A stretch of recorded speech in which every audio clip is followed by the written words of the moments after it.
bag of gunpowder. We just saw it for a second. We're never going to see that powder bag again. It's probably not exist in about 5 minutes. So that powder bag is sitting in the front of the gun.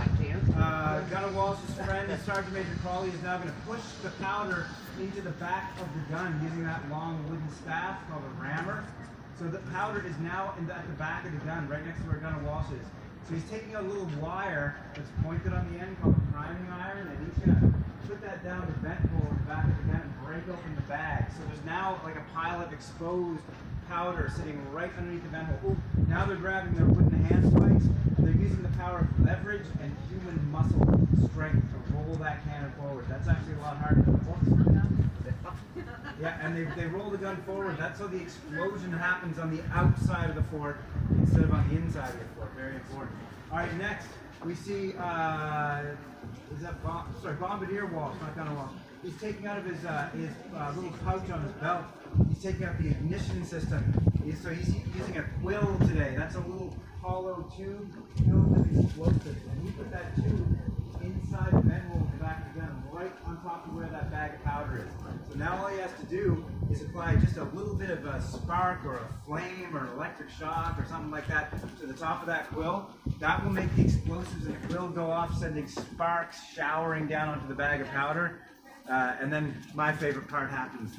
The whole thing goes boom. Oh, look, now to set off his quill, he's got a linstock, and that is like a burning rope that's tied onto the end of a long stick. So you'll see him lighting that, and he might actually have to blow on it to try to keep the thing lit. Well, it looks like he's lighting it right now. Or did he already start to light it? I'm not sure. He lit it. He tried to light it. I think he's got to give it another little blast. He's got to get a good ember going on the end of that burning rope, because when his boss, Sergeant Major Crawley, who's standing there looking at his watch, when he says it's time to fire, he's just going to touch the end of that rope on the end of that stick. He's going to touch it to that quill, and that'll make the gun go off. In the meantime, we're playing a little bit of a waiting game.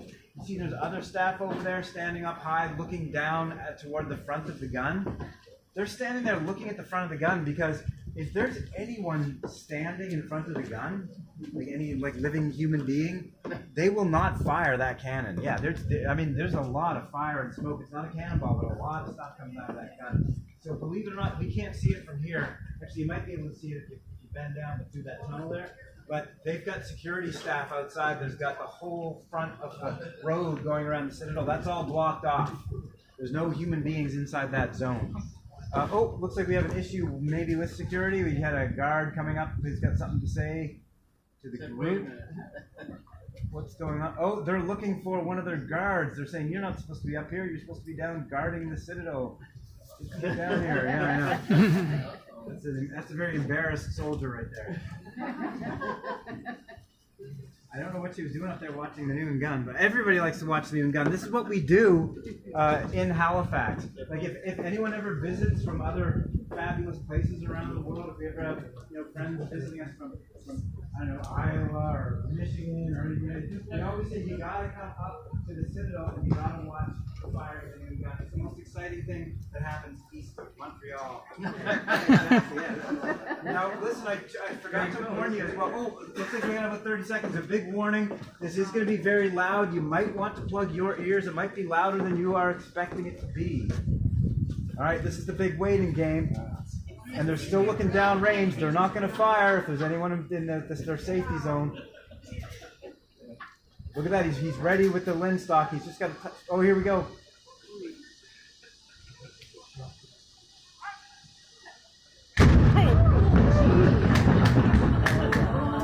And that's it.